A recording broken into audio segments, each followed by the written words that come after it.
Joining us on the pod today, he is the former U.S. Secretary for Housing and Urban Development under President Obama and the former mayor of San Antonio. He's now formed an exploratory committee for a campaign for president in 2020. Please welcome Julian Castro. Welcome to Pod Save America. Thanks for having me on. So, the potential Democratic field in 2020 could be roughly 40 to 50,000 human beings. They're considering doing the debates at the Mall of America. I don't know. What led you to want to get in this race, and what distinguishes you from this ginormous field? Yeah, I know, we joke, but sometimes it does seem like it's going to be the most crowded primary that we've ever seen. Well, we're going to have a whole bunch of talented folks that are going to put their name forward. This is why I'm interested in getting in, because number one, I have a strong positive vision for the country's future, because I have shown both at the local level and the national level an ability to get things done, especially to expand opportunity for folks. And third, because I have a life experience of growing up in neighborhoods where I can relate to people who are struggling and also being successful in my career and being able to relate to people who have reached their American dream. And so I feel like I have a good window into the life experience of Americans everywhere. So that's why I'm thinking about running. So what is that vision? So when you look at the country today, what are the policies you want to put in place? Like what would be your agenda if you were to walk into the Oval Office in January of 2021? My vision for the country is that we ensure the United States is the smartest, the strongest, and the safest nation on earth in this 21st century. And that I believe that today, each of those three things go together more than they have at any time in the nation's history. And so you asked what my agenda would be.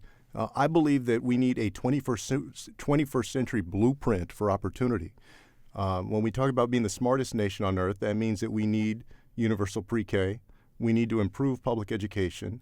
We need to make sure that folks can go to college and not have a mountain of debt, that we have at least tuition-free higher education, whether that's at a public university, a community college, or some sort of certification, because we know that today, brain power is the new currency of success out there. People need more education and more skill to be able to thrive in the 21st century economy than ever before. And so that would be one important part of my agenda. We also need Medicare for all. I believe, especially after these attacks on the Affordable Care Act, the number of people who have already lost health insurance, the ruling that we saw in Texas just the other day, that it is time for us to push for universal health care coverage. So that would be part of my agenda. So, Medicare for All is a place where we've seen the Democratic Party shift to the left, that in part because of all the ways in which Obamacare has been threatened, despite the fact that it was sort of a moderate policy outcome. We saw this ruling just in the past few days, that there's this need for bigger, bolder, simpler answers from Democrats on major challenges facing the country. We're looking at waves of mergers across industries. We've seen productivity gains and economic growth no longer accruing to working people. We've seen corporations and wealthy using those gains to steer policy at the local level, at the state level, at the national level. And there's a sense that Democrats are outgunned by Republicans. And on a policy front, we're not answering this existential threat to kind of the basic building blocks of what makes America America. And what I hear when you say things like, oh, we should have more affordable college, to me it sounds like the answers from a previous campaign. What have you learned from Donald Trump winning? What have you learned from Democratic failures in, say, the past 10 years that would make you different from, say, even forget Bill Clinton, even Barack Obama walking into the Oval Office? What is your answer to these massive sort of economic shifts? Well, I think part of the answer is that our economy has changed in the last 10 years, in the last 20 years. I'll give you a perfect example of that. Those scooters that everybody sees on the streets of a lot of American cities these days. Are you coming for my scooter? So every night, right, Folks take their own pickup truck or whatever vehicle they have. They can pick up these scooters and they take them to a recharging station. Those folks that do that, they get paid, I believe, like per scooter, that they return. They're not employees. They're not getting health insurance from that. They're not getting any kind of fringe benefits. They're basically independent contractors.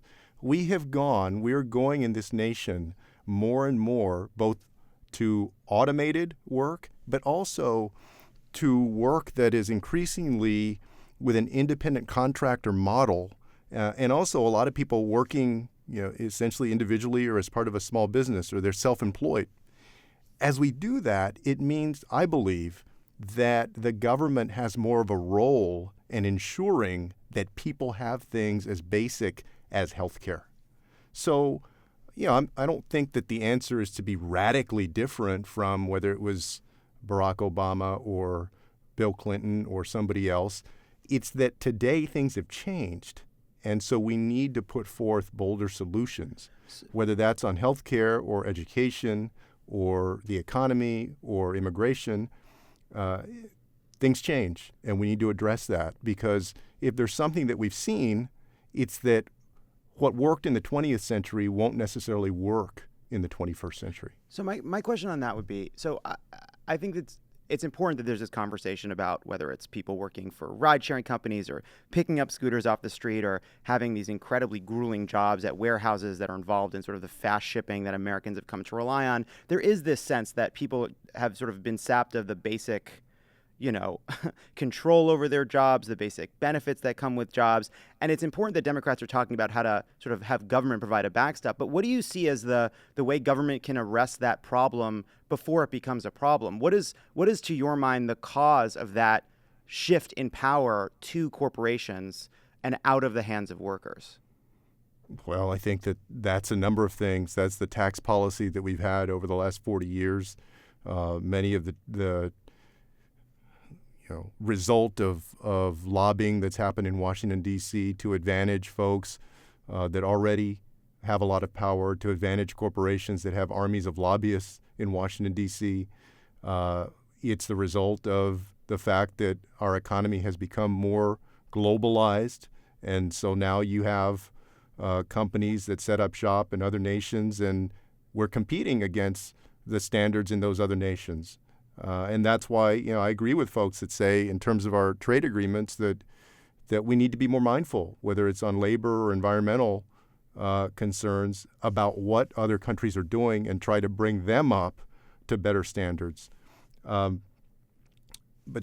there are a number of things that have contributed to that. I believe that we can be forward-looking in trying to ensure that at the center of our focus is always the person, the individual, and making sure that that individual has good job prospects and has the ability to get something as basic as health insurance and a good public education. And, I'm not under the illusion that we're either that we are going to be able to always, or that we should always stand in the way of those kinds of changes. Those kinds of changes can be beneficial sometimes, to our forward progress. But I do think that we need to be more thoughtful than we have been about what's good and what's bad, and that we need to stop encouraging, in some instances, corporations from just seeking their profit, their quarterly profit, and leaving out the well-being of individuals and their families when they do it. So let's shift for a second, because I don't know if you're paying attention. The president's a criminal. It's a big problem. How are we going to have a policy debate inside the Democratic Party? We've got, a lot of really serious people that are going to be putting out a lot of serious ideas about how to tackle some of the biggest problems we face, while Donald Trump is under investigation, while Robert Mueller is releasing findings, while congressional Democrats are doing investigations. How do you strike that balance? And what do you believe we should be talking about when we talk about Donald Trump? Well, I think we should keep the focus on what's important to people going through their everyday lives, right? We should always keep the focus, first and foremost, as we have a conversation with voters, about what they care about. What are the things that keep them up at night, whether they have a job or a job prospect, whether they and their children have health insurance. How good is their child's education, and what is the prospect for their child to be able to get a higher education so that they can get a good job in the future? What is the infrastructure that they have to wake up and drive on every morning in their community, whether it's a small town or a big city? What does that look like? At the same time, I really do believe that we can walk and chew gum, and that people care. People who have not normalized all of this deception and the lies of this president, people do care about the integrity of their president.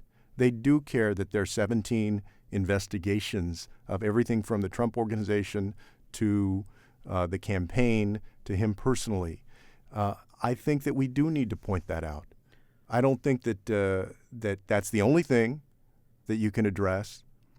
But if you address that and you also give them a positive vision for the future, something that they can believe in, something that they can connect to their own quality of life and their own economic prospects, I think that's the ticket to win. So it's midnight. Your brother, Congressman Castro, calls you. He says he's about to head to the floor. He has to decide whether or not today he's going to vote to impeach Donald Trump. What are you going to tell him? What do you think? Well, I think that what's going to happen in this next session of Congress is that they're going to do real investigations, unlike the ones that we've had so far when the Republicans were in charge and didn't subpoena documents, did not press witnesses who clearly had contradicted themselves. And I actually do believe that there's going to come a time when these investigations go forward in a real way, and or the Mueller investigation comes to its conclusion, that he will be impeached. And so when that moment comes, what I'm going to tell my brother is to do the right thing. And I think the evidence already is strong, and that it's only going to get stronger. So one other thing that's been going on is this Green New Deal. What do you think of the Green New Deal? I think it makes a lot of sense. I can't say that I've seen all of the details of it, and I believe that people have proposed different, specifics of it, but I do think that we can do it. As you know, we did a version of this early in President Obama's term, where we linked infrastructure investment to stimulating green jobs and investing in renewable energy. And so it makes sense for us to take the next step and do that. So fellow Texan Beto O'Rourke said this about your running. He said, "I think it's something positive for the United States that he can offer and share ideas." Are you just going to sit there and take that shit? No, I feel the same way about him. We had a chance, my brother Joaquin and I had an opportunity during his senatorial campaign to get out on the road with him and to support him. And I think he's a great guy, very talented. And I know he's going to make a decision about what he's going to do if he runs for president in 2020. And there are going to be 15 to 20 people that make that kind of decision. And so, I wish him well. You asked at the very beginning, why now? I have a strong vision for the country's future. And so I feel like the time is right now for me. And no matter what anybody else does, I'm going to stick to my own timeline and speak directly to the American people. What did you take away from that statewide campaign? He started far behind. He came within 3 points of defeating Ted Cruz. You've talked a lot about the importance of organizing in Texas, the possibility of Texas electing Democrats and what that can mean for electing a president, what that can mean for the country. Yet you've chosen to run for president instead of statewide office in Texas. So I'm just trying to understand what your view of Texas is right now as a place where Democrats can compete. Well, it's clear that after that campaign, after other results that night, the fact that we picked up 12 state house seats, 2 congressional seats, I think a couple of state Senate seats in Texas as well, it's clear that things are changing in the state, that it's becoming more competitive. And I actually believe that if you have a Democrat on the ticket in 2020, that Texas will give its 38 electoral votes to the Democrats. I believe that we're that close at this point. You also asked about, sort of my plans, and people have asked about why my brother and I didn't run in 2018. That was never on my radar screen, to run for governor. And for the people that ask, I've been surprised that folks haven't come to the same conclusion that I have, that actually having a strong contender in 2020 would more quickly turn Texas blue than running a statewide race. Because Why I is think and this also is something to take from the 2018 Senate campaign. Texas is so big, it's so expensive. It used to be its own country, right, for 9 years. That I believe the national prominence of a Texas Democrat in a national race will be so much more powerful, and will actually excite the communities that folks have been talking about as difficult to excite, especially the Latino community. And so I believe that if I'm successful in this race, that it will change the trajectory of Texas. All right, last question, and this is a weird one, and it's just on my mind because we've been watching this investigation unfold of this president, and there's been a lot of comparisons to Richard Nixon and accountability that he never got. Did Gerald Ford make the right decision when he pardoned Richard Nixon? That's a great question. Charles Blow asked me that the other day from the New York Times, and I told him that I wouldn't be inclined to pardon Donald Trump. That I don't believe that if somebody, especially a president, commits a crime, that person should be pardoned. Because you need to demonstrate that nobody is above the law. Nobody's above the law, whether it's the President of the United States or a police officer on the street in Cleveland or Detroit who abuses somebody. You need to send that message that nobody's above the law. At the same time, the reason that you and I are still talking about this question of whether Gerald Ford made the right decision is because, in retrospect, a lot of folks have said that it may have been the right decision for the country to be able to move on. And so I do see that as not a black or white kind of question. And I do think, that of course there's always a consideration of what is going on in the country at that moment, at that time when you have to make that decision. But my default is that there would be no pardon. Now, before I let you go, one last thing. Because we are trying to distinguish ourselves from the kind of person Donald Trump is, by any chance, do you have any massive international money laundering schemes involving Russian oligarchs and buildings in Riyadh or Moscow? Man, I don't even have any massive national money schemes going on. So, no. Okay. I think that you remember to talk to invoke Ford again. What he said at that time was that our long national nightmare was over.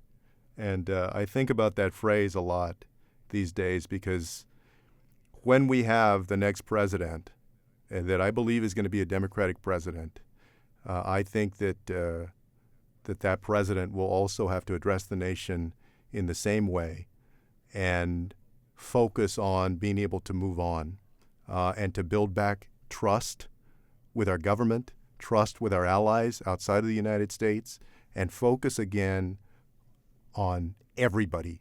Make sure that we have a country where everybody counts and can prosper. Julian Castro, thank you so much for being on Pod Save America.